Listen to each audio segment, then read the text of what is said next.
Hello students, welcome to Arihant. और आज हम लेने वाले हैं हमारे इतिहास का 5th चैप्टर, जिसका नाम है मुद्रण संस्कृति और आधुनिक जो हमारी दुनिया है उसका एक बहुत ही जल्दी रिवीजन। तो पहले हम शुरुआत से पहले ये समझ लेते हैं कि मुद्रण की बात हम यहाँ क्यों कर रहे हैं, क्योंकि देखिए धीरे धीरे जिस तरह से हम आगे बढ़ रहे हैं, पहले हमने इतिहास में राष्ट्रवाद के बारे में बात करी, फिर धीरे धीरे आगे बढ़कर हमने देखा कि भारत के अंदर हम वो राष्ट्रवाद कैसे ला पा रहे हैं, और धीरे धीरे जो सिचुएशंस हैं वो कैसे दुनिया एक हो रही हैं। अब इसमें बात ये आती है कि इस पूरे प्रोसेस में अगर आप देखें तो इतिहास को आज आप तक कौन पहुंचा रहा है। ये जो बातें हमको आज पता है, इतनी पुरानी 1500 साल पहले की हम बातें कर लेते हैं, कोई इंसान थोड़ी है जो हमको आके बता रहा है। ये है हमारी किताबें, हमारा प्रिंटेड मटेरियल जो हम तक पहुंचा, और हमें वो सारी बातें जो है पहुंचाई गई और हमें समझ में आया कि हमारा पुराना इतिहास क्या था। तो इसका मतलब मुद्रण पढ़ना इसलिए जरूरी है। मुद्रण का मतलब आप समझे पहले तो कि प्रिंटिंग, यानी कि प्रिंटेड मटेरियल। तो आज जो आप मार्केट में देखते हो कि पोस्टर्स हैं, ब्रोशर हैं, आपके हाथ में जो बुक्स आती हैं, जो आपके एडवर्टाइजमेंट्स आते हैं, विज्ञापन आते हैं, मूवीज के पोस्टर होते हैं, ये सब प्रिंटेड मटेरियल है। और इन प्रिंटेड मटेरियल का आज हमारे जीवन में इतना ज्यादा रोल हो गया है कि हम हर जगह पर, हर क्षेत्र में इनको यूज करते हैं।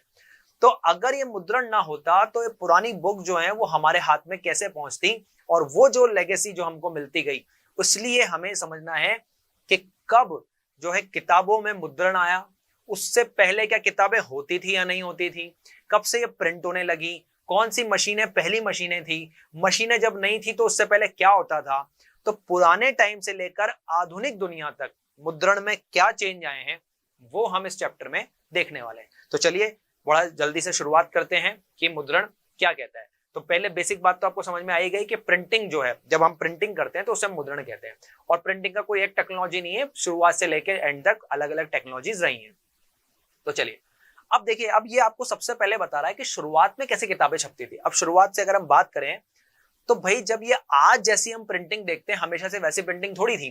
और क्या पहली प्रिंटिंग मशीन आई तब किताबें छपी? नहीं भाई, प्रिंटिंग मशीन के आने से पहले भी लगभग अभी हम आगे पढ़ेंगे 1400 से 1500 के बीच में जो है आपकी पहली प्रिंटिंग मशीन आई थी। उससे पहले क्या होता था? तो उससे पहले आप देखें, यहां पे ये बात कहना भी बहुत जरूरी है कि शुरुआत कहां से हुई। कि भाई प्रिंटिंग की बात नहीं, पहले सबसे पहले देखिए किताबों की शुरुआत कहां से हुई। तो किताबों की सबसे पहले शुरुआत हुई थी चीन से।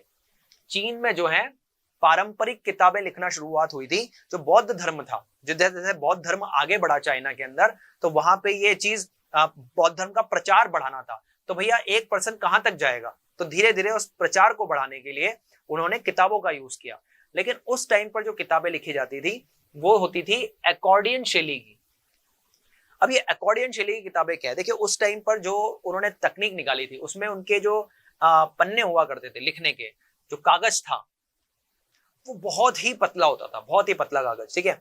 तो उस पर जब वो लिखा करते थे और उस पर प्रिंट किया करते थे, या जो हम कहें तो सुलेखन, जो कैलोग्राफी होती है, उनके थ्रू उस पर लिखवाया जाता था। तो अगर उस पेज के पीछे लिखा जाए तो ज्यादा लिखने की वजह से वो पेज फट भी जाता था, इतना पतला होता था। तो वो एक पेज के पीछे नहीं लिख सकते थे।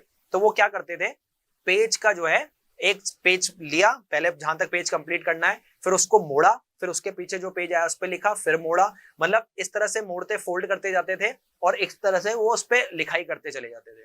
तो आप देख सकते हैं वो किस तरह से होता था। मान लीजिए आज भी ये चीज अवेलेबल है, मतलब बहुत पुरानी चीज है और आज भी आती है। आपके घर पे ब्रोशर्स आते हैं, तो हम ब्रोशर्स और लीफलेट को खोलते हैं तो एक के बाद एक, एक के बाद एक के बाद एक पेज नजर आता है। वो कुछ इस तरह से होते हैं, ठीक है।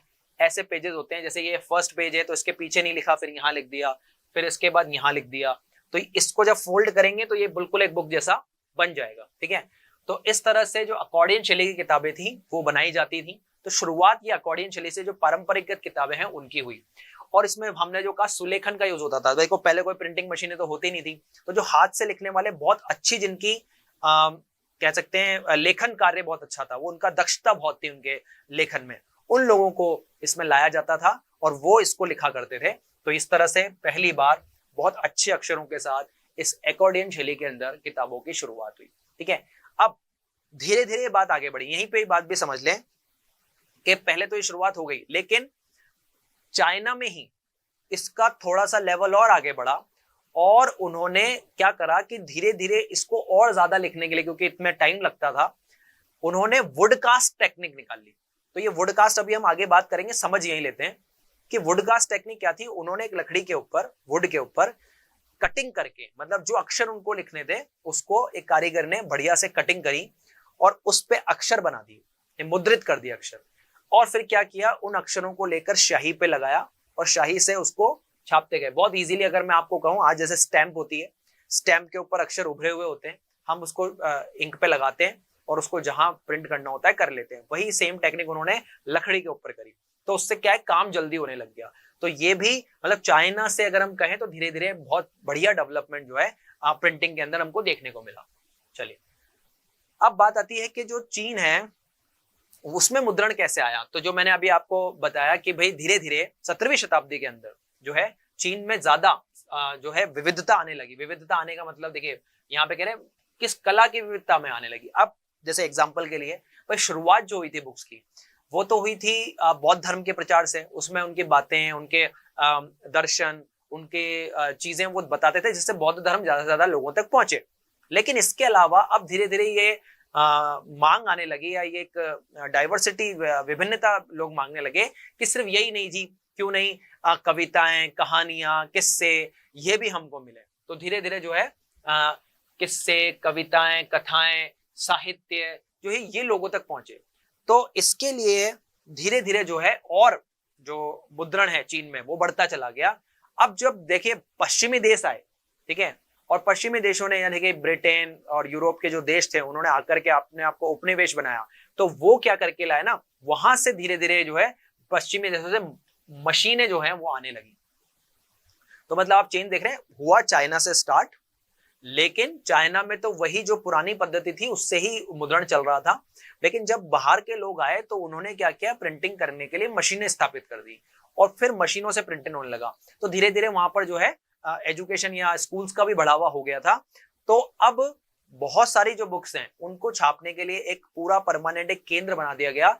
और सबसे बड़ा केंद्र उस टाइम पे चाइना में बना शंघाई, जहां पे सबसे ज्यादा प्रिंटिंग का जो संस्कृति है वो डेवलप हुई। वहां पे मशीनें डेवलप होती गई बढ़िया से, एक प्रेस का मतलब कहते हैं ना, एक ही एरिया में सब कुछ डेवलप होने लगा। तो शंघाई जो है वो प्रिंट संस्कृति का नया केंद्र बन गया। ठीक है, तो इसका मतलब आप देख रहे हैं कि चाइना में हाथ से छपाई, कैलीग्राफी, उसके बाद वुड कास्ट, और उसके बाद कहें तो मशीनी प्रेसें भी जो है आने लगी और धीरे धीरे चाइना में जो है मुद्रण का विकास हुआ। तो हम कह सकते हैं कि शुरुआत चाइना से हो गई और किस तरह से वहां पे चेंजेस आए। चलिए आगे बढ़ते हैं। अब बात करते हैं कि मुद्रण जापान में कैसे गया। मतलब चीन में था, फिर चीन से जापान पहुंचा। अब एग्जाम्पल बात करते हैं कैसे। भाई जब जो चीन के जो बौद्ध प्रचारक थे उनको धीरे धीरे अपना धर्म जो है दूसरे देशों में भी फैलाना था, तो वो बौद्ध प्रचारक पहुंचे जापान, और जापान में भी अपनी संस्कृति, अपने बौद्ध धर्म के बारे में वो बताना चाह रहे थे। तो वहां जब ये चीज पहुंची तो जो चीन के लोग थे, जिस तरह से ये जो बुक वो लिखते थे जिसमें ऐसे फोल्डेड पेजेस होते थे, प्लस उनका जो वुड कास्ट टेक्निक था वो ये लेकर के पहुंचे और वहां पे भी उन्होंने बुक्स बनाई। तो वहां के लोगों ने कहा वाह जी वाह, तो बहुत बढ़िया टेक्निक है और इसके थ्रू ऐसे अगर बुक्स छापी जा सकती हैं तो हमारा काम तो बहुत बढ़िया हो जाएगा, हम ज्यादा लोगों तक पहुंच पाएंगे। तो वहां धीरे धीरे ये टेक्निक पहुंच गई और जैसा चाइना में मुद्रण होता था वैसा ही जापान में भी शुरू हो गया। और जापान ने जो अपनी पहली बुक, जो उनकी सबसे प्राचीन बुक मानी जाती है, वो थी डायमंड सूत्र। ठीक है, तो डायमंड सूत्र नाम से उन्होंने 1868 ईस्वी के अंदर लिखी। ठीक है, तो इस तरह से अब आप देख रहे हैं धीरे धीरे मुद्रण बढ़ता जा रहा है दुनिया में। शुरुआत हम चाइना से मान लेते हैं और चाइना से शुरू होते हुए वो पहुंच गया जापान तक। ठीक है, अब और आगे बढ़ते हैं। फिर जापान के बाद ये पहुंचा यूरोप। ठीक है, तो यूरोप में मुद्रण कैसे आया, फिर से बात करते हैं, ये भी चाइना से ही गया। ठीक है, अब आपने इससे पहले वाले जो चैप्टर्स थे, अगर आप थोड़ा सा वहां पे गौर करके अपना दिमाग लगाएं तो वहां पे हमने एक बहुत अच्छी चीज पढ़ी थी, रेशम मार्ग। जब भूमंडलीकरण हो रहा था, दुनिया में सारे बिजनेस एक साथ बन रहे थे, तो एक बहुत बड़ा रूट था जिससे व्यापार हुआ करता था, जो 1000 साल से भी पुराना रूट हुआ करता था, एक भूमंडली वाला और एक समुद्र वाला, उसे हम कहते थे रेशम मार्ग यानी कि सिल्क रूट। तो भैया हमने क्या पढ़ा था, सिल्क रूट से बहुत व्यापार होता था। तो व्यापार होता था तो साथ साथ संस्कृति का भी आदान प्रदान, लोग जाते थे, देखते थे, समझते थे, तो वहां पे संस्कृति का भी आदान प्रदान हुआ। तो क्या हुआ, धीरे धीरे चाइना से जो है जैसे मसाले या सूती कपड़े या और चीजें जो हैं जब जाया करती थी यूरोप की तरफ, ठीक है, तो यूरोप में उसके साथ साथ और भी यहाँ की चाइना की चीजें पहुंची। अब जैसे कि हम एग्जांपल के लिए लें तो 1295 में मार्को पोलो जो थे वो इटली में आए चाइना से, मतलब चाइना गए हुए थे, चाइना अपने काम से गए थे, वापस इटली आए, तो उन्होंने क्या है चाइना में देखा कि यार यहाँ ये जो वुडकास्ट की टेक्निक है बड़ी अच्छी चल रही है, इसके थ्रू ये बड़े अच्छे से प्रिंट कर पाते हैं, तो वो वुडकास्ट की टेक्निक को उठा करके इटली में लिया है, ठीक है। तो काठ की जो तख्ती थी वो छपाई की टेक्निक के लिए काम में आने वाली वो यहाँ लिया है। अब क्या हुआ जी, उन्होंने जब ये टेक्निक यहाँ बताई कि देखो जी कितनी अच्छी टेक्निक है वहां के लोगों की, तो इटली में भी इसी टेक्निक से, इसी तकनीक को यूज करके और वहां भी प्रिंट होने लग गया। तो इस तरह से धीरे धीरे आप देख रहे हैं कि चाइना से जापान और फिर चाइना से यूरोप के देशों में भी, इटली में भी जो है प्रिंटिंग पहुंच गई, ठीक है। अब लकड़ी के ब्लॉक पर जो है छपाई करने से पुस्तकों का निर्माण शुरू हो गया वहां पे, तो भैया इससे ज्यादा पुस्तकें बनने लगी, सस्ती भी बनने लगी। लेकिन अब आप देखें जो पुरानी तकनीक थी वहां पे इटली के अंदर, वो थी जब वो पेपर पे या चर्म पे जो है वो लिखा करते हैं। चर्म से यहाँ पे मतलब है चर्म पत्र जो होता है, जो हमारे जानवरों की चमड़ी होती है, जो एनिमल्स हैं उनको मारने के बाद उनकी चमड़ी को जो निकाल करके उस चर्म पर जो है सुखा करके उसमें लिखा जाता था, तो वो चर्म पत्र काफी फेमस होता था वहां पर और वो हस्तलिखित होता था। तो उस टाइम पर भी जब ये ब्लॉक पहुंच गए थे तो इटली में वही पुरानी टेक्निक, जो कुलीन और जो बड़े वर्ग के लोग थे वो आज भी वही चर्म पत्र पर लिखे हुए जो हस्तलेख हैं उसी को पसंद करते थे, ठीक है। तो इसका मतलब इनके आ जाने से ऐसा नहीं हुआ कि पुरानी चीजें चली गई, ये भी टेक्निक आ गई और वो पुरानी टेक्निक भी चलती रही, ठीक है। तो जो वो जो चर्म पत्र होता था जिस पर वो लिखते थे उसे वेलम हम कहते थे, ठीक है। और जो है ये बहुत महंगी होती थी क्योंकि चर्म पत्र पे लिखी जा रही है। तो जो बड़े लोग थे, कुलीन लोग थे, उनका था कहना अरे नहीं हम तो महंगी चीजें खरीदेंगे, तो हम जो है जो विलासी जो छपाइयां हैं, मतलब विलासी संस्करण होते थे, बड़े संस्करण, वो उसके थ्रू आया करते थे, ठीक है।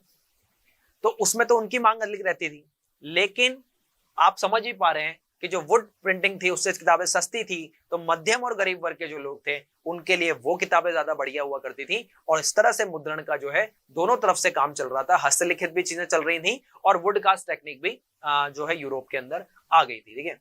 अब धीरे धीरे जो है पुस्तकें बढ़ने लगी, तो पुस्तक मेले लगने लगे और वहां पे भी जो है बहुत पुस्तकें बिकने लगी, तो धीरे धीरे पुस्तकों का काम जो है बढ़ता चला गया यूरोप के अंदर भी, ठीक है। तो इस तरह से हम देख सकते हैं कि चीन, फिर जापान, फिर यूरोप, इन सब में धीरे धीरे मुद्रण पहुंचता चला गया। अब इसमें बात करते हैं कि पहली सफलता, अगर हम बात करें कि जो मुद्रण की पहली मशीन है वो कब आई, इससे जस्ट पहले, जब अभी हम इसमें अगर हम बात करें तो 1430 से पहले तो है यही हस्तलिखित और ये वुड ब्लॉक और ये पुरानी जो जुगाड़ टेक्नोलॉजी से यही काम कर रही थी। लेकिन जर्मनी के एक व्यापारी थे जोहान गुटेनबर्ग, ठीक है। तो जोहान गुटेनबर्ग जो थे, उनके पुत्र जो थे, उन्होंने पहली बार एक प्रिंटिंग प्रेस का जो है जो मशीन होती है जिसके थ्रू आप प्रिंट करें, उसका उन्होंने निर्माण किया, उससे उन्होंने छपाई करी। लेकिन अब इसमें समझें उन्होंने किया कैसे। देखिए उनके अंदर बचपन से एक क्यूरियोसिटी थी, वो नई नई चीजें सीखना और नई नई चीजें बनाना चाहते थे। तो ये जो जोहान गुटेनबर्ग थे, इनका जो बिजनेस था वो था तेल का। तो ये मतलब है ना, इनके पास एक मशीन हुआ करती थी जिससे तेल बनाया करते थे, उसमें से जैतून का जो तेल है वो ज्यादा ये यूज किया करते थे। तो उनका बचपन इस जैतून की तेल की जो मशीन थी उसको देखते ही वो आगे बढ़े। फिर उन्होंने बहुत सारी नई नई चीजें सीखी और फाइनली इस जैतून की मॉडल जो मशीन का मॉडल था उसको बेस बनाकर, उसको देखते हुए कि यार अगर ये इस तरह से रोलर घूमता है और ये तेल निकाल सकता है, तो इसी रोलर में अगर अपन कागज को लगाएं तो क्या उसके ऊपर भी ये रोलर घूम घूम के प्रिंट कर सकता है क्या। तो ऐसा उन्होंने सोचकर अपने उस मॉडल पर एक प्रिंटिंग प्रेस तैयार कर दी, ठीक है। इसीलिए हम बोल सकते हैं कि जैतून प्रेस यानी कि जो तेल निकालने की मशीन थी वो आदर्श मॉडल बन गया प्रिंटिंग प्रेस का। और उस तरह से 1430 में दुनिया को पहली प्रिंटिंग प्रेस मिल गई, ठीक है। उसमें आप जो है धातु पे आकृतियां गढ़ दी जाती थी और वो घूमता था और उसके ऊपर छपाई होती थी, ठीक है। तो अब बात आती है कि उन्होंने ऐसा करके जो ये मशीन बनाई उससे पहली कौन सी बुक छापी। तो ऑब्वियसली बात है भाई, वो क्रिश्चियन थे, ईसाई धर्म को मानते थे, तो उन्होंने कहा जी सबसे पहले मैं इस पर बाइबल प्रिंट करूंगा। तो उन्होंने बाइबल प्रिंट की, ठीक है। इसके बाद धीरे धीरे ये जो प्रिंटिंग प्रेस है उसकी स्थापना अलग अलग जगह पर होने लग गई, ठीक है। तो यहां से आप इस बात को समझ सकते हैं कि हमको पहली प्रिंटिंग प्रेस जो है वो मिली 1430 के अंदर, जिसका काम जो था। पर ये बात आप मान के चलिए कि प्रिंटिंग प्रेस तो बनी, लेकिन अगर हम आज के हिसाब से देखें तो वो प्रिंटिंग प्रेस बहुत धीमी थी। मतलब आप इस बात पे अगर गौर करें तो एक पॉइंट अगर हम इसमें लें कि उस प्रिंटिंग प्रेस ने जो गुहनबर्ग के पुत्र ने जैतून प्रेस से बनाई थी, उसने 180 किताबों को प्रिंट करने में 3 साल का समय लग गया, ठीक है। ये एक डेटा हम ला रहे हैं कि 180 किताबें पढ़ने में 3 साल। आप कहोगे अरे सर इतना टाइम, 3 साल 180 किताबें लिखने में, तो किस काम की थी? लेकिन आप मान के चलें कि उस टाइम के हिसाब से बहुत अच्छा था। मतलब 180 किताबें 3 साल में लिखना भी पॉसिबल नहीं हो पाता था। तो इस हिसाब से ये जो टेक्निक थी वो बहुत कारगर रही, और इसके बाद ही धीरे धीरे प्रिंटिंग प्रेस का चलन जो है वो धीरे धीरे सब जगह पर फैलने लगा। तो हम कह सकते हैं कि जो जोहानबर्ग के जो बेटे थे उन्होंने पहला प्रिंटिंग प्रेस का या मशीनों से प्रिंट करने का जो सिस्टम है वो इजाद किया। अब देखिए धीरे धीरे क्योंकि बुक्स बढ़ती जा रही थी, पुस्तकों का लेवल बढ़ रहा था मार्केट के अंदर, हस्तलिखित भी थी, वुडकास्ट भी आ गई, प्रिंटिंग प्रेसेस भी आ गई, तो क्या हुआ नए नए पाठक वर्ग भी आ गए मार्केट में, ठीक है। मतलब बुक्स बढ़ेंगी तो लोगों का अब आपको पता है उस टाइम पे तो कोई इंटरनेट या टीवी वगैरह ये सब तो उनके पास होता नहीं था, मोबाइल तो होते नहीं थे, तो एंटरटेन कैसे हो? तो एंटरटेनमेंट का भी एक बढ़िया जरिया बन गया था हमारी बुक्स, ठीक है। तो यहाँ पे देखिए आप, क्योंकि लागत भी धीरे धीरे जो क्योंकि प्रिंटिंग बढ़ती जा रही थी तो पुस्तकों की लागत भी कम हो रही थी, तो लागत कम होने की वजह से संख्या बढ़ती गई लोगों की, और ऐसे लोग भी निकल करके आए कि जी ठीक है धार्मिक या कहें तो विचारों वाली बुक के अलावा हमको गीत कहानियां उनका भी हम आनंद लेना चाहते हैं, वो भी आप इसमें डालें। और धीरे धीरे तस्वीरों वाली बुक जिनमें तस्वीरें छपी हुई वो भी हमें चाहिए। इसमें एक वर्ग वो भी आया जो पढ़े लिखे नहीं थे, तो वो कहते भाई हम बुक कैसे पढ़ें, तो कोई प्रॉब्लम नहीं थी, वो भी इसका आनंद लिया करते थे। वो जो लोग पढ़ सकते थे वो पढ़ते थे और वो इन बुक्स को सुनते थे। तो इस तरह से एक नए पाठक वर्ग, सुनने वाला पढ़ने वाला जो है मार्केट में आने लग गया। तो ये भी एक बड़ा चेंज मुद्रण में आया। अब बात करते हैं कि ठीक है धीरे धीरे बुक्स अलग अलग विधाओं में जा रही थी, साहित्य लिखे जा रहे थे, प्रचार किए जा रहे थे, या हम कहें तो अभी जो हम पढ़ के आए कि गीत कहानियां साहित्य सब लिखा जा रहा था।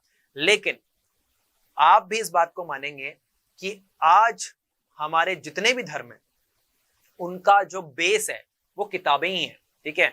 और किताबों ने धर्म को इतना आगे बढ़ाया, तो उस समय भी किताबों ने, पुस्तकों ने या इस मुद्रण ने धार्मिक सुधार में बहुत बड़ा रोल प्ले किया।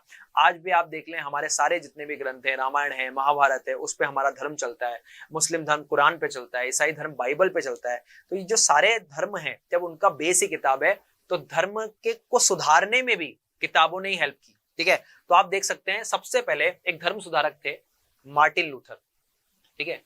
तो मार्टिन लूथर ने जो है ये देखा कि यार ये जो कैथोलिक चर्च होते थे उस टाइम पर, तो कैथोलिक लोग जो हुआ करते थे वो अपने हिसाब से जो है ना एक सिस्टम बना रखा था उन्होंने धर्म को मानने का, लेकिन उनके धर्म में वो कुरीतियां बहुत थी, उनका सिस्टम बड़ा गड़बड़ाया हुआ था, वो लॉजिक्स पे खड़े नहीं उतर रहे थे। तो उनका विरोध मार्टिन लूथर ने वैसे तो किया, लेकिन जब उनको लगा कि यार ये विरोध ज्यादा लोगों तक पहुंचाना चाहिए, तो उन्होंने एक बुक लिखी, एक पुस्तक उन्होंने लिखी जिसमें उन्होंने इन कैथोलिक जो कुरीतियां हैं उनके बारे में बताया। तो उसकी आलोचना उन्होंने बहुत की और उसको नाम दिया 95 स्थापनाएं, यानी कि 95 थीसिस। इस नाम से उन्होंने एक बुक लिखी, ठीक है। तो ये जो 95 थीसिस उन्होंने लिखी, तो भैया लूथर की जो ये बुक है वो बड़ी संख्या में लोगों तक पहुंची, दोबारा प्रिंट की गई, मतलब अलग अलग तरीके से इसको मार्केट में पहुंचाया गया। तो ज्यादा से ज्यादा लोगों तक पहुंचने के कारण क्या हुआ कि जो कैथोलिक लोग थे, जो कैथोलिक में बिलीव करते थे, वो बड़े नाराज हुए और उन्होंने जो है इसको रोकने का बहुत प्रयास किया। लेकिन क्योंकि ये ज्यादातर लोगों तक पहुंची और ज्यादातर लोगों को वो कुरीतियों से जो है प्रॉब्लम थी और उसका लॉजिक नहीं मिल रहा था, इसलिए जो लोग कैथोलिक लोगों से परेशान थे उन्होंने अपना एक अलग ही धर्म जो है स्टार्ट कर लिया, जिसको हमने प्रोटेस्टेंट धर्म के नाम से हमने नाम दिया। मतलब जो लोग ईसाई धर्म में कैथोलिक से जो खुश नहीं थे वो आ गए, जी भैया हम इनके काम से खुश नहीं, हम अपना तरीके से ईसाई धर्म चलाएंगे, तो वो प्रोटेस्टेंट हो गए। तो देखिए कितना बड़ा धर्म सुधार इन बुक्स ने करके दिया कि जिन लोगों के गलत काम से परेशान होकर लोगों ने एक अलग ही धड़ा बना लिया।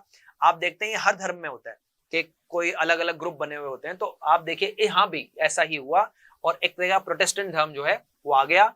और धीरे धीरे जो कम पढ़े लिखे लोग थे उनके पास भी जब बुक्स पहुंची तो वो भी ज्यादा से ज्यादा शिक्षित होने लगे, नॉलेज उन तक पहुंचने लगी और वो भी मानने लगे कि नहीं यार जो कैथोलिक लोग हैं वो गलत कर रहे हैं, तो क्यों ना हमें भी प्रोटेस्टेंट धर्म में आ जाना चाहिए। तो इस तरह से पहला धर्म सुधार आप यहाँ से ले सकते हैं, ये हुआ। उसके बाद देखिए एक 16वीं सदी में एक किसान थे मेनोकिया। तो मेनोकिया का क्या है, शौक पड़ गया, मतलब कहते हैं ना कि एक आदत से लग जाती है, उनको बुक्स पढ़ने की आदत लगी। तो वो धीरे धीरे बहुत सारी बुक्स पढ़ा करते थे। तो बुक्स को पढ़ते पढ़ते पढ़ते उनकी जो नॉलेज है जो है वो लेवल वो बढ़ता गया। और उन्होंने क्या किया, धीरे धीरे बाइबल को जो है उसके अंदर जो गलत चीजें थी या कह सकते हैं कि जो समझ से बाहर थी लोगों के, उन्होंने उस तरह से उसको नजरिए से, अपने नजरिए से लोगों को समझाना शुरू किया। मतलब आप इसको ऐसे समझ सकते हैं कि धर्म को देखने का सबका अपना अपना नजरिया होता है। कोई भगवान को इंसान में देखता है, कोई भगवान में जो है परमात्मा को देखता है। तो ये जो चीजें हैं वो आपके अलग अलग चल रही थी। तो उस टाइम पर मेनोकिया ने भी जो है अपने हिसाब से जो है बाइबल को देख करके उसकी व्याख्या करना शुरू किया। फिर इससे भी कैथोलिक लोग जो है बहुत परेशान हुए। उन्होंने कहा यार ये इस तरह से अगर लोगों को बताएगा और लोगों को इंटरेस्ट अगर इसमें आने लग गया तो हमारे पीछे कौन आएगा। तो इसको दबाने के लिए जो कैथोलिक लोग थे उन्होंने मेनोकिया को मरवा दिया। ठीक है, तो ऐसी कंडीशन में आप देख रहे हैं कि धर्म सुधार को बुक्स कितना आगे ले जा सकती हैं। तो एक बुक जो है वो लोगों तक पहुंचती है और लोगों का विचार बदल देती है। तो इस तरह से बुक्स ने धर्म प्रचार में भी काफी बड़ा रोल प्ले किया। इसी तरह से और भी बुक्स फिर बाद में आई, जैसे मुसलमानों के अंदर के बचने के लिए मुसलमान धर्म से रिलेटेड जो है चीजें आई, उनमें उनकी बातों को कहा गया और अलग अलग बुक्स जो है धर्म सुधार के लिए लाई गई। इसके बाद धीरे धीरे मामला और आगे बढ़ा और साहित्य के नए नए रूप आपको बुक्स के अंदर देखने को मिलने लगे। अब नए नए रूपों से क्या मतलब है, देखिए ज्यादातर लोगों तक अगर बुक्स पहुंचानी है तो बहुत सस्ती रखनी पड़ेगी, क्योंकि हर बंदा जो है महंगी बुक नहीं ले सकता। तो सस्ती बुक के हिसाब से इंग्लैंड में पहली बार पेनी चैप बुक्स नाम से बुक्स लॉन्च हुई, जो कि क्या हो रहा था, सबसे इंपॉर्टेंट पॉइंट, सस्ती थी। और सस्ती होने की वजह से जो है गरीब लोग खरीद पाते थे। तो आप देख रहे हैं पेनी चैप बुक्स, ये आपका एक बढ़िया वर्ड है, वो आई और उनको सस्ती होने के कारण गरीब लोगों ने खरीदा। तो ये हुआ एक और हमारे पास मतलब नए तरीके का साहित्य जो है मार्केट में आने लगा। फिर फ्रांस में भी इसी तरह से एक बुक चलती थी जिसको नाम हमने दिया बिब्लियोथेक ब्लू। ये क्या है, ब्लू कलर के जो जिल्द होता था उसमें बंधी हुई होती थी, इसलिए इनका नाम बिब्लियोथेक ब्लू रखा गया। ठीक है, और बड़ी छोटी सी बुक हुआ करती थी, सस्ती हुआ करती थी, तो ज्यादा से ज्यादा लोग इसको पढ़ पाते थे। तो ये भी एक हमको यहाँ पे चीज देखने को मिली। इसके बाद धीरे धीरे ये तो छोटी बुक्स थी, बहुत बड़े बड़े दार्शनिक हुए जिन्होंने अपने हिसाब से समाज की व्याख्याएं की। उन्होंने भी अलग अलग तरीके से अपने साहित्य लाना शुरू किया। उनमें बड़े नाम थे टॉमस पेन, ठीक है, वॉल्टेयर, रूसो, जो आपने काफी नाम भी सुन रखा होगा, रूसो को बहुत बड़ा दार्शनिक माना जाता है दुनिया का। ठीक है, तो इन्होंने जो है अलग अलग जो है मात्रा में जो छपाई और पढ़ाई की जाने लगी इनकी बुक्स की। और देखिए ये तो हुआ ही सही, तो हम क्या पढ़ने वाले हैं इसमें कि कितना वैरायटी मिलने लग गई। मतलब छोटी बुक्स भी आ रही हैं, सस्ती बुक्स भी आ रही हैं, इधर से दार्शनिकों की भी बुक आ रही हैं। और वो जो दौर था, मतलब वो जो समय था, वो आविष्कारों का समय चल रहा था। मतलब नए से नए आविष्कार मार्केट में आ रहे थे। तो जो न्यूटन आइजैक सर थे, उनके जो आविष्कार थे वो लोगों तक पहुंचाने के लिए भी बुक्स छपने लगी। तो इस तरह से साइंस के लिए, आविष्कारों के लिए, साहित्य के लिए, गरीब लोगों के लिए, हर वर्ग के लिए बुक्स थी। इसलिए हम कह सकते हैं कि उस दौर में जो है साहित्य का नए नए रूप देखने के लोगों को मिले। ठीक है, इसके बाद अब बात आती है बहुत बड़ी चीज जो हम यहाँ पे कहने वाले हैं कि कितनी शक्ति होती है बुकों में। कि एक तरफ तो हम बात कर रहे हैं कि धर्म सुधार जो है वो तो कर ही रही हैं, लेकिन इनकी ताकत कितनी बड़ी है कि एक बुक क्रांति ला सकती है, एक किताब, एक अच्छी पुस्तक क्रांति ला सकती है। और उसका बहुत बड़ा जो एग्जाम्पल है वो हमको फ्रांसीसी क्रांति में देखने को मिलता है। ठीक है, तो मुद्रण की वजह से बहुत सारे लोगों का ऐसा मानना है, बहुत सारे लोगों का ऐसा मानना है कि पुस्तकों की वजह से और इस मुद्रण की वजह से जहां से लोगों तक पुस्तकें पहुंची, वही सबसे बड़ा कारण बना फ्रांसीसी क्रांति का। ठीक है, और थोड़ा सा, क्योंकि आप इसी बुक में, इतिहास में हम आगे वाले चैप्टरों में जब यूरोप में राष्ट्रवाद पढ़ रहे थे पहला चैप्टर, तो वहां हमने पढ़ा फ्रांसीसी क्रांति थी हुई हमारी 1789 में। ठीक है, तो जो 1789 में क्रांति हुई, तो क्रांति करने से पहले वैसे विचार भी तो लोगों में डेवलप होने चाहिए कि जो निरंकुश राजाएं हैं वो गलत कर रहे हैं और आपको इनके हाथ में सत्ता नहीं देनी है, इनसे सत्ता लेनी है। तो ये बातें लोगों तक, ये विचारों में जो बदलाव आया लोगों के, ये बुक्स से या उनके वहां के पुस्तकों, वहां की किताबों से लोगों तक पहुंचा। ठीक है, तो हम देखते हैं कि कितना बड़ा रोल फ्रांसीसी क्रांति के अंदर रहा पुस्तकों का। तो देखिए धीरे धीरे क्या हो रहा था कि बौद्धिक चिंतन करने वाले जो लोग थे, मतलब बुद्ध से रिलेटेड चीजें तो बढ़ ही रही थी धीरे आगे, क्योंकि बुद्ध का प्रचार जो है बुक्स के थ्रू चल रहा था। अब क्या हुआ, धीरे धीरे ऐसी बुक्स आने लगी जो परंपराओं पे, अंधविश्वासों पे, निरंकुशवाद, जो मैंने कहा निरंकुश राजा है उनके ऊपर महत्वपूर्ण टिप्पणी करती थी। उन्हें कहा जी ये गलत है, इसको हटना चाहिए, ऐसी चीज नहीं होनी चाहिए। तो ज्यादातर लोगों के अंदर जोश आता था, उन्हें कहा वाह यार के इस बुक के अंदर कितनी अच्छी चीजें लिखी हुई है। फिर धीरे धीरे बुक्स आने लगी, प्राचीन धर्म मूल्य थे हमारे वो कैसे थे, रीति रिवाज कैसे इतने अच्छे हुआ करते थे, लोगों के बीच बहस होने लगी। अब धीरे धीरे धीरे ये आगे बढ़ा और आप देख सकते हैं 1780 के दशक में जो है बुक्स आने लगी जिनमें हमने राजशाही के ऊपर तंज कसा। ठीक है, और उनकी नैतिकता का मजाक उड़ाया। मतलब ऐसे साहित्य बने जिसमें राजाओं की भरसक आलोचनाएं की गई और उनका मजाक बनाया गया कि वो किस तरह से शासन करते हैं। और आप देख रहे हैं कि इतना धीरे धीरे 1780 के अंदर ये सब बहुत तेजी पे आ गया था। और सिर्फ 9 साल बाद, 1780 के 9 साल बाद 1789 के अंदर हमारी फ्रांसीसी क्रांति हो जाती है। ठीक है, तो यहां से आप देख पा रहे हैं कि वाकई में 8-9 सालों के अंदर कितना तैयार हुए होंगे लोग, उनके विचारों में कितना बदलाव आया होगा, तब जाकर के वो इस लेवल पे आए कि वो फ्रांसीसी क्रांति कर पाए। तो ये भी एक बहुत बड़ा हमारा कारण रहा जो है फ्रांसीसी क्रांति का, ऐसा हम मान के चल सकते हैं। उसके बाद बात आती है कि क्या ये जो पुस्तकें थी ये सिर्फ बड़े लोगों में या पुरुषों में ही चला करती थी या और दूसरे लोगों तक भी पहुंच रही थी। तो अब बात करते हैं, क्या बच्चों को बुक्स मिल रही थी, महिलाओं को भी मिल रही थी, श्रमिकों को मिल रही थी? तो बिल्कुल धीरे धीरे उनमें भी इनका चलन आ रहा था। देखिए 19वीं सदी के आसपास जो यूरोप है उसमें क्या कर दिया गया कि प्राथमिक शिक्षा यानी कि जो बच्चे हैं उनकी जो बेसिक एजुकेशन है वो कंपलसरी कर दी। मतलब हर बच्चे को पढ़ना पड़ेगा। तो भैया जब बच्चे को पढ़ना पड़ेगा तो पाठ्य पुस्तकें चाहिए। तो धीरे धीरे बच्चों के अंदर जो है प्रिंटिंग का विकास हुआ और वहां बच्चों की जो बुक्स हैं वो छपकर पहुंचने लग गई। तो पहला बच्चों को बुक्स मिलना शुरू हुई। फिर धीरे धीरे जो महिलाएं हैं वो भी शिक्षित हो रही थी। बहुत जो अच्छे लोग हुआ करते थे उस टाइम पे, जो अच्छी सोच वाले हुआ करते थे, वो अपनी घर की महिलाओं को भी पढ़ने भेजते थे। तो धीरे धीरे महिला वर्ग में पाठक वर्ग और लेखिका वर्ग, मतलब लिखने वाली महिलाएं और पढ़ने वाली महिलाएं दोनों ही आने स्टार्ट हो गई। ठीक है, और वो एक समय रहा जिसमें बहुत तेजी से इनके अंदर वृद्धि हुई। और उस टाइम पर जैसे आज भी अगर हम देखें तो महिलाओं से जुड़ी हुई बहुत सारी ऐसी मैगजीन्स या ऐसी पत्रिकाएं आती है जिनमें महिलाओं से रिलेटेड मुद्दे होते हैं और उन्हीं की बात होती है। तो उस टाइम पर भी ऐसा हुआ कि जो पेनी मैगजीन्स और एक पेशिया, ये कुछ ऐसी तैयार की पत्रिकाएं हुआ करती थी जो सिर्फ और सिर्फ महिलाओं के लिए बनती थी। ठीक है, उसके बाद इसमें उनको बताया क्या जाता था उस समय, जैसे आज महिलाओं के फैशन से रिलेटेड, उनके कॉस्मेटिक्स रिलेटेड, हेल्थ से रिलेटेड इश्यूज आते हैं। उस टाइम पर इन बुक्स में उनको बताया जाता था कि एक अच्छी महिला कैसे बने, अपनी गृहस्थी कैसे संभालें, अपने घर की देखभाल कैसे करें, अपने जो है घर में उचित व्यवहार कैसे करें, ये सारी चीजें उनको सिखाई जाती थी। तो महिलाओं के लिए भी बुक्स आने लग गई, बच्चों के लिए आने लग गई। धीरे धीरे जो व्हाइट कॉलर वाले श्रमिक थे, व्हाइट कॉलर वाले श्रमिक जो मतलब अच्छे लेवल के, जो फिजिकल हार्डवर्क मैनेजमेंट वाला काम करते थे, उनके लिए धीरे धीरे पुस्तकालय भी बनने लग गए कि वो आए और बैठ करके वहां पर पढ़ें, नई नई चीजें जाने, ताकि वो अच्छे से और कार्य करवा सकें। इस तरह श्रमिकों में भी जो है पाठ्य पुस्तकों का आना चालू हो गया और इस तरह से बच्चे, महिलाएं, श्रमिक सब तक जो है किताबें और पुस्तकों का पहुंचना शुरू हो गया था। ठीक है, तो ये भी आप एक चीज देख सकते हैं। अब देखिए हम कैसे कैसे इसको लेते हुए आए हैं, चीन से जापान, जापान से यूरोप, फिर यूरोप के बाद जो है मशीन आ गई, प्रिंटिंग प्रेस बनना स्टार्ट हो गई। फिर प्रिंटिंग प्रेस से जो चीजें निकल के आई उसने धर्म में भी सुधार किया, उन्होंने बच्चों, महिलाओं, श्रमिकों तक भी बुक पहुंचाई। तो इस तरह से एक कहते हो फ्रांसीसी क्रांति का भी वो जनक बना। तो धीरे धीरे धीरे जो है हम सिर्फ बुक्स की बात कर रहे हैं और किस तरह से वो इतिहास को बदलती जा रही है। अब बढ़ते हैं, फिर बच्चों के लिए एक अलग से प्रेस खुल गई।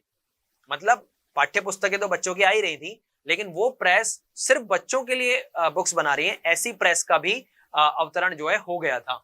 तो जो जर्मनी में ग्रीम बंधु थे, ठीक है, जो हमारे मुद्रण के एक मिनट, यहाँ पे जो आपके ग्रीम बंधु थे, ठीक है, इन्होंने क्या किया, उस टाइम पे घूम घूम कर गांवों में जो किसान हुआ करते थे, उन किसानों से अलग अलग लोक कथाएं सुनी और उनको ग्रहण किया, और 1812 में उन्होंने इसको प्रकाशित किया बच्चों के लिए कि ये लोक कथाएं हैं जो है बच्चे जाने सुने, ठीक है। उसके बाद अलग से फ्रांस के अंदर 1857 के अंदर जो सिर्फ और सिर्फ बालकों की पुस्तकें लिखने के लिए एक अलग ही प्रेस का उद्घाटन कर दिया गया, जिसमें बच्चों की परियों की कहानियां, लोक कथाएं, ये सब उनको दी जाने लगी। तो बच्चों को डेडिकेटेड एक अलग ही प्रेस जो है आई, ठीक है। अब बात आगे बढ़ाते हैं कि जो टेक्निक चल रही थी, अभी मैंने आपको जैसे बोला कि एक तो आपका वुड कास्ट टेक्निक था, हस्तशिल्प भी चल रहा था, इसके अलावा जो वो एक मशीन लेके आए थे जोहान के बेटे, वो भी थी, पर सब काम धीरे था। अब इसमें तेजी चाहिए थी, क्योंकि जिस तरह से पुस्तकें आगे बढ़ रही थी, हमें ज्यादा से ज्यादा लोगों तक पहुंचना था, और लोगों तक पहुंचने के लिए हमें पुस्तकें छापने की स्पीड बढ़ानी थी। तो उसमें बहुत बड़ा रोल प्ले किया तकनीक ने। अब ऐसी तकनीक आने लगी जिनसे जल्दी पुस्तकें छप सके। तो उसमें पहला बड़ा काम जो है, न्यूयॉर्क के जो रिचर्ड एम होते हैं, ठीक है, उन्होंने एक बेलनाकार प्रेस बनाई, ठीक है, और वो बेलनाकार प्रेस जो है उसका जो नया काम था वो क्या था, 8000 शीटें वो 1 घंटे के अंदर प्रिंट कर सकती थी। तो अब सोचिए धीरे धीरे किस लेवल पर प्रिंटिंग जा रही है, तकनीक की वजह से 1 घंटे में 8000 शीट तैयार हो जाएंगी, तो पुस्तकों का छपना जल्दी होने लग गया। इसके जस्ट बाद एक और टेक्नोलॉजी जो है आई, जिसको हम ऑफसेट प्रिंट के नाम से जानते हैं। आज भी अगर आप कहीं मार्केट में निकल जाएं, जो प्रिंटिंग की दुकानें होती हैं, जो फ्लेक्स की दुकानें होती हैं, वहां पे ऑफसेट प्रिंटिंग आपको आज भी लिखा हुआ दिख जाएगा। तो जो ऑफसेट प्रिंटिंग की टेक्निक थी, उसमें क्या था, एक साथ 6 कलर 6 रंगों से आप लिखाई कर सकते थे। तो ये एक टेक्निक और डेवलप हो गई, तो रंगों का यूज होना भी स्टार्ट हो गया। तो इस तरह से तकनीक जो है वो आने लग गई हमारे मुद्रण के अंदर, ठीक है। तो इस तरह से और हम आगे बढ़े। अब क्योंकि देखो पुस्तकें बढ़ रही थी, पुस्तकें सस्ती हो रही थी, पाठक वर्ग बढ़ रहा था, बच्चों के लिए, महिलाओं के लिए, श्रमिकों के लिए, कुलीन वर्गों के लिए, उच्च वर्गों के लिए सारी बुकें अवेलेबल थी। तो भैया अब क्योंकि बुक्स बढ़ रही हैं, तो बुक्स को बेचने के लिए भी नई नई रणनीतियां जो प्रकाशक थे वो लगाने लग गए। अब कैसे होंगी नई रणनीतियां? देखिए, सबसे पहले तो एक नया तरीका जो कि नया नहीं है, आज भी बड़ा फेमस है और आज भी बहुत ज्यादा चीजें उससे बिक जाती हैं। उपन्यास जो लिखे जाते थे उनको धारावाहिक के रूप में छापा गया। अब इसको आपको अगर मैं इजी वे में समझाऊं, तो जैसे आजकल वेब सीरीजेस होती हैं, मतलब आपको एक एक एपिसोड देखेंगे आप, तो आपका क्या चार्म बनता है, जैसे आप एपिसोड खत्म होता है तो वो धारावाहिक मतलब आधे घंटे का वो एपिसोड आपका खत्म हुआ, तो आपको क्या लगता है, अरे यार इसके बाद क्या होगा, चलो जी हम दूसरा एपिसोड जरूर देखेंगे। फिर सीजन 1 खत्म हुआ तो यार वेट कर रहे हैं कि सीजन 2 कब आएगा, मुझे पता करना है कि उसमें क्या है। तो उसी तरह से उपन्यास भी छापे जाने लगे। उपन्यास का एक अध्याय एक धारावाहिक की तरह छाप दिया गया, फिर आपको दूसरा उपन्यास, तीसरा उपन्यास लेना होगा अगर और आगे पढ़ना है तो ये एक टेक्नोलॉजी उस टाइम पर डेवलप हुई। इसके अलावा जो 1920 के आसपास इंग्लैंड में क्या है कि जो पहले से लोकप्रिय किताबें हो गई थी, उनका सस्ती श्रृंखला था कि वो ज्यादा से ज्यादा लोगों तक पहुंचे, निकाली गई, जिसको हमने शिलिंग श्रृंखला के नाम से नाम दिया। तो ये भी एक तरीका था ज्यादा लोगों तक पहुंचने का, कि आप उनको सस्ती करके छापे। तो एक तो ये हो गया, धारावाहिक हो गया, अलग अलग तरीके इस तरह के हमने ट्राई किए उस समय भी पुस्तकों को बेचने के। इसके बाद अब आ जाते हैं हम सारी बात करके आ चुके हैं, चीन, जापान, यूरोप, फ्रांस, सब जगह हम घूम के आ गए, धर्म सुधार हो गया। अब बात करेंगे भैया भारत की, कि भारत में किस तरह से मुद्रण आया, कैसा था, उससे पहले क्या चलता था, तो वो बात अब हम कर रहे हैं। तो हमें यहाँ पे ध्यान से देखना है कि भारत के अंदर जो मुद्रण आया उससे पहले, मतलब प्रिंटिंग जो आई उससे पहले क्या किताबें होती थी? बिल्कुल होती थी। हमारे यहाँ पे क्या चला करती थी? पांडुलिपियां। और अगर पांडुलिपि को बहुत अच्छे समझना है तो हस्तलिखित, मतलब अलग अलग भाषाओं में हमारे यहाँ पर हस्तलिखित जो है पांडुलिपियां एक ऐसे, और पांडुलिपियां जो है ना वो ताड़ के पत्रों पर, हाथ से बनाए हुए कागजों पर लिखी जाती थी, जो संस्कृत में, फारसी में, अरबी में, अलग अलग भाषाओं में आज भी हमें इतिहास में मिलती है। ठीक है। तो उस समय पे पांडुलिपियों का दौर हुआ करता था, लेकिन बड़ी प्रॉब्लम ये होती थी कि ये पांडुलिपियां जो हैं बहुत सेंसिटिव होती थी, इनको उठाना रखने में टूट जाती थी, इनको लाना ले जाना बड़ा मुश्किल होता था। इसलिए पांडुलिपियां जो है उस टाइम पे बहुत फेमस नहीं हो पाई या ज्यादा से ज्यादा जनमानस तक नहीं पहुंच पाई। तो आप देख सकते हैं कि ये बनाई जाती थी ताड़ के पत्रों पर या जो हाथ से बना हुआ कागज उस पर बनाई जाती थी, और ये बड़ी महंगी होती थी, ठीक है, और इनको बहुत सावधानी से पकड़ना होता था, और दैनिक उपयोग में आप इसको नहीं ला सकते थे। तो मतलब इस पर बहुत कम चलन होता था मार्केट के अंदर, बहुत कम ये देखने को मिलती थी। फिर अब जैसे पांडुलिपियों का तो दौर चल ही रहा था, लेकिन भारत में प्रिंटिंग प्रेस कब आई? प्रिंटिंग प्रेस का आगमन भारत में कब हुआ? तो हम कह सकते हैं 16वीं शताब्दी के अंदर भारत में प्रिंटिंग प्रेस आई। और कौन लेके आए? हम हर बार ब्रिटिशर्स पे पहुंच जाते हैं, इस बार नहीं। इस बार ये प्रिंटिंग प्रेस लेके आए पुर्तगाली, और जो पुर्तगालियों का जो कंट्रोल था ज्यादातर गोवा के अंदर था।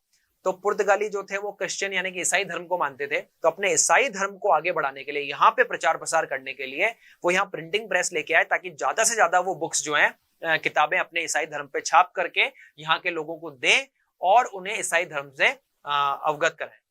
तो उन्होंने सबसे पहले क्या किया कि जो गोवा में उन्होंने 1674 के अंदर कोंकणी भाषा और कन्नड़ भाषा में 50 बुकें लिख दी।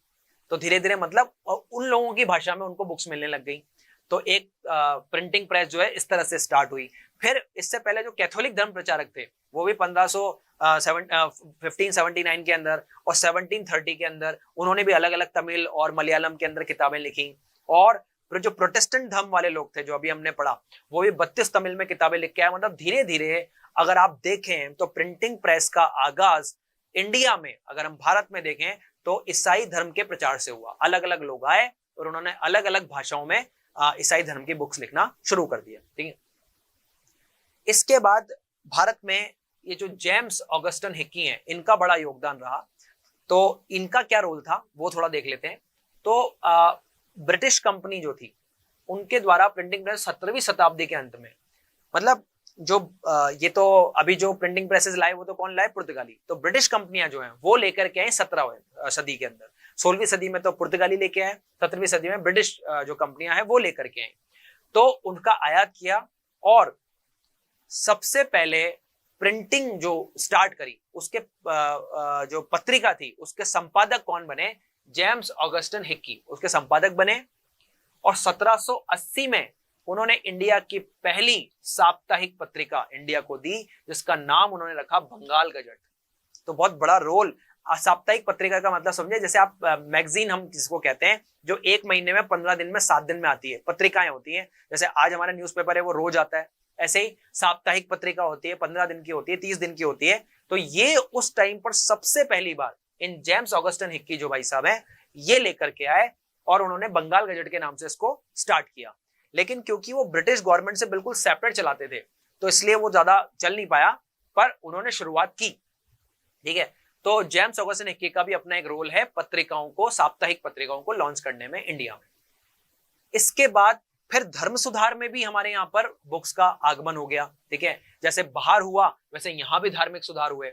तो इस धार्मिक सुधार में सार्वजनिक बहसें भी हुई इन बुक्स को लेकर के। अब देखिए कैसे हम बात कर रहे हैं कि जो 19वीं शताब्दी थी उसमें बहुत बुक्स छपने लगी, धर्म के ऊपर उनके ऊपर बहस होने लग गई। तो बहुत ही गहन मुद्दों को लेकर के बुक्स पर बात होती थी। जैसे कि आप देख सकते हैं कि मतलब समाज सुधार, हिंदू रूढ़िवादी जो चीजें थी जैसे कि सती प्रथा, एकेश्वरवाद, ब्राह्मण पुजारी वर्ग की बातें, मूर्ति पूजा, इनको लेकर के अलग अलग मुद्दे उठाए जाते थे कि क्या अच्छा है क्या खराब है, एक बहस चला करती थी। और उसकी वजह से धीरे धीरे बहुत ज्यादा सुधार हमको हमारे धर्म में, जैसे कि सती प्रथा चली गई जो बहुत गलत एक कुरीति थी हिंदू समाज की। तो वो जो चीजें थी वो धीरे धीरे सही हुई इसी बुक्स की वजह से। और राजा राम मोहन राय जो थे 1821 में उन्होंने महिलाओं के लिए, स्त्रियों के लिए, उनको स्त्री धर्म निभाने के लिए एक बुक लिखी, ताकि स्त्रियां जो है धार्मिक रूप से जैसा धर्म ने बताया वैसा आचरण जो है वो अपने सोसाइटी में करें। इसके लिए उन्होंने संवाद कौमुदी नाम से जो है बुक्स प्रकाशित करी। लेकिन इसमें उन्होंने सबसे पहले जो है साथ साथ जो है अपनी जो धर्म है उसकी बातों को उन्होंने इसके अंदर लिखा और कैसे हमारा धर्म जो है हमको आगे बढ़ाता है। लेकिन इसको कुचलने के लिए साथ ही साथ जो है रूढ़िवादी जो लोग थे उन्होंने भी एक पत्रिका प्रकाशित कर दी जिसका नाम था समाचार चंद्रिका। तो इसका मतलब विरोध और पक्ष के लोग जो थे वो अलग अलग तरीके से पुस्तकें लिखे जा रहे थे। तो धर्म के सुधार में इससे काफी रोल प्ले हुआ, लोगों तक शिक्षा पहुंची, लोगों के विचार बदले और वहां से जो है धर्म में सुधार शुरू हो गया। इसके बाद प्रकाशन के भी नए नए स्वरूप जो है हमारे सामने आने लगे। प्रकाशन मतलब बुक्स को छापना। तो बुक्स जो है अलग अलग रूप से छपने लगी। जैसे कि पहले जब हम बोल रहे थे कि जो बुक्स आई वो ईसाई धर्म वाली आई, फिर धर्म सुधार की, हमारे भारतीय धर्म सुधार की बुक्स आने लगी। लेकिन हमें धीरे धीरे पहले तो क्या है उपन्यास चल रहे थे, मतलब उपन्यासों का जो दौर था वो काफी था, जैसे धारावाहिक में मैंने कहा। लेकिन अब लोगों को नीड होने लगी कि यार सिर्फ उपन्यास ही क्यों, और भी चीजों को शामिल किया जाए। जैसे कि जो किताबें हैं गीत की, कहानियों की, सामाजिक राजनीतिक विषयों की जो कहानियां हैं वो भी अब हमें मिलने लगे। तो अलग अलग विषयों के ऊपर भी प्रकाशन लोगों ने, क्योंकि जब लोगों की डिमांड आएगी तो प्रकाशक प्रकाशित करेगा। तो इतने अलग अलग विषयों के ऊपर अब हमारे इंडिया में प्रकाशन होने लगा। ठीक है, अब बात आती है कि महिलाएं जो है वो मुद्रण में कब आई, या महिलाओं का क्या लेना देना था मुद्रण से। तो देखिए धीरे धीरे महिलाएं भी शिक्षित हो रही थी। तो मैंने आपको बताया कि जिनके पति और पिता जो थे उदारवादी थे या अच्छी सोच वाले थे, उन्होंने अपनी महिलाओं को शिक्षा ग्रहण करवाना शुरू किया। तो जब महिलाएं शिक्षित हुई तो उन्होंने भी अपना जो है बुक्स लिखना या पुस्तकों में अपना योगदान देना शुरू कर दिया।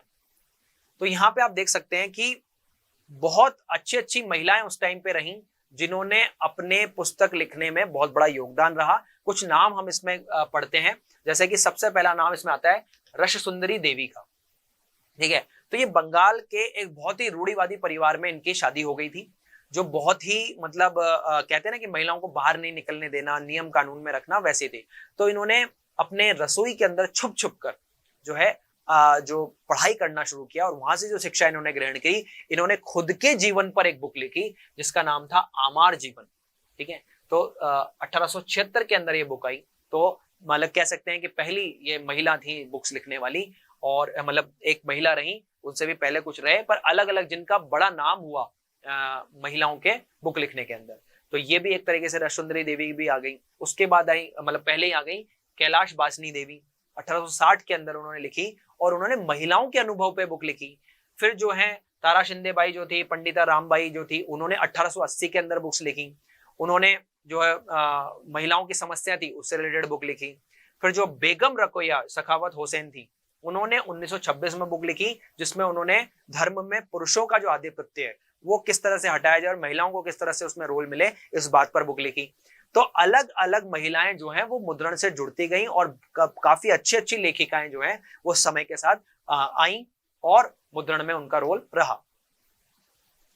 अब प्रिंट संस्कृति में महिला शिक्षा का क्या लेना, महिला का क्या इसमें महिलाओं को शिक्षा में भी कुछ फायदा हुआ? तो बिल्कुल हुआ, क्योंकि अब जैसे महिलाओं को जो है शिक्षा जो है मिलने लग गई थी, तो पाठ्य पुस्तकें जो थी वो तो आ ही रही थी, लेकिन महिलाओं की पर्सनल जो उनकी समस्याएं हैं उनके ऊपर उनको शिक्षित करने के लिए भी अलग अलग जो है संपादक पत्रिकाएं जो है वो आने लगी। जैसे कि विधवा जीवन, अगर कोई विधवा हो गई है तो वो अपना जीवन कैसे जिए, क्या विधवा विवाह कर सकती है या नहीं कर सकती, उसके ऊपर राष्ट्रीय आंदोलन जो चल रहे थे उससे रिलेटेड बहुत सारी चीजें आई। और राम चड्ढा जी थे पंजाब के, उन्होंने महिलाओं को अपना कैसे धर्म निभाना है इसके ऊपर उन्होंने बुक लिखी ताकि महिलाएं शिक्षित हों, और उसका नाम था स्त्री धर्म विचार। इस नाम से वो भी बुक लेकर के आए। ठीक है, तो इस तरह से महिला की शिक्षाओं के लिए भी धीरे धीरे बुक्स का आना शुरू हो गया। तो हम पढ़ लिए, पहले भी पढ़ा था, भाई बच्चों में भी आई, महिलाओं में भी आई। तो भारत में भी इस तरह से ही पहले पांडुलिपि आई, फिर प्रिंटिंग मशीनें आई, फिर धर्म की बातें होने लगी, फिर महिलाओं तक वे बुक्स पहुंचने लगी। तो इस तरह से हमारे इंडिया में भी ये आगे बढ़ रहा है। अब कुछ पुस्तकें तो महिलाओं के लिए ही छापी गई, जो अभी हमने जैसे उनकी पढ़ी स्त्री धर्म विचार, वैसे ही खालसा पुस्तिका सभा थी, उन्होंने बनाई सस्ती पुस्तकें ताकि ज्यादा से ज्यादा महिलाओं तक पहुंच सके।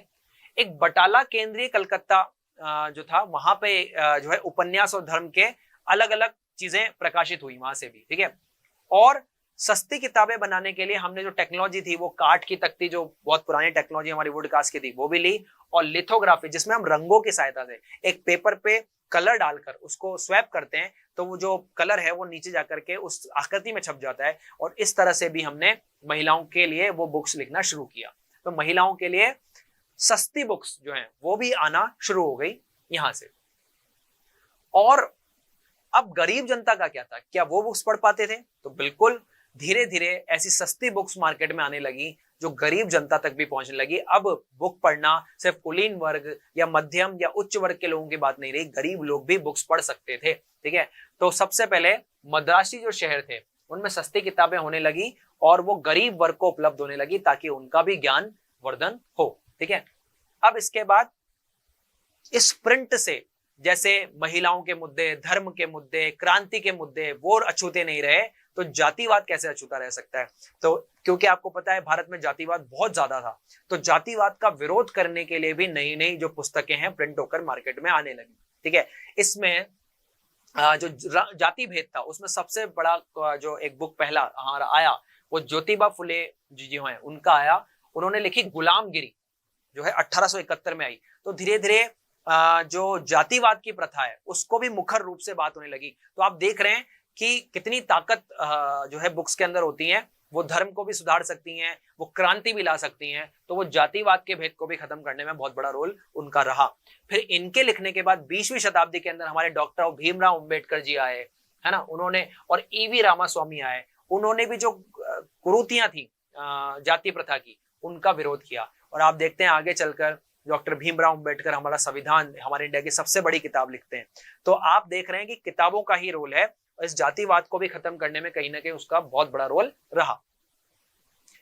अब भाई क्योंकि प्रिंटिंग धीरे धीरे इंडिया में बहुत तेजी से आगे बढ़ रही थी, तो प्रिंटिंग के अंदर मुखर होकर आप अपने जो है शब्दों का प्रयोग कर रहे थे, आप विरोध कर रहे थे। अब आपको पता है कि कोई भी विरोध झेल रहा था, लेकिन उस टाइम अंग्रेज विरोध नहीं झेल सकते थे। ठीक है, तो अंग्रेजों ने भी क्या किया, प्रतिबंध लगाना शुरू किया ताकि हर कोई कुछ ना लिख पाए। तो भैया सबसे पहले तो 1820 के अंदर जो कलकत्ता न्यायालय था उन्होंने आजादी पर नियंत्रण करने वाले कानून बना दिए। भाई अब उतनी आजाद नहीं रहेगी प्रेस, यानी कि वो अपने हिसाब से नहीं लिख सकते, उनको पूछ के लिखना पड़ेगा। तो ये एक सिस्टम आ गया। ठीक है, उसके बाद 1835 के अंदर जो है उस टाइम पे गवर्नर थे जनरल बेटिंग, उन्होंने, उनके सामने बहुत याचिकाएं जो है हमारे संपादकों ने की, तो फिर जाकर के इस जो प्रिंटिंग पे प्रतिबंध था उसमें पूरा संशोधन किया गया। पर एक तरीके से आप कहें तो जो है धीरे धीरे कंट्रोल करना सरकार ने शुरू कर दिया था। और हमारे टॉमस मैकोले थे जो कानून बना रहे थे, अलग अलग जो उनके एरिया थे जहां पे वो हुआ करते थे, उन्होंने पूर्ण स्वतंत्रता को बहाल करते मतलब उदारवादी औपनिवेशिक अफसरों ने नए कानून बनाए जो कि पूर्ण की स्वतंत्रता को बहाल करते थे। मतलब आप जो है वापस से कानून बदले, तो पहले कंट्रोल किया, फिर कंट्रोल को वापस कम किया। ठीक है, उसके बाद बात आती है कि ये तो था 1820 और 1835 के दौर के अंदर, लेकिन 1857 की क्रांति के बाद, फाइनली 1857 की क्रांति के बाद क्या हुआ प्रेस का।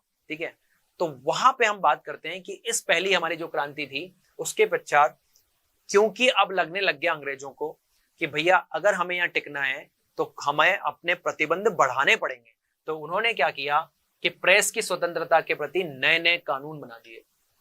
ठीक है, उन्होंने एक नया कानून, आयरिश कानून जो वो लेकर के आए, जिसका नाम था वर्नाकुलर प्रेस एक्ट।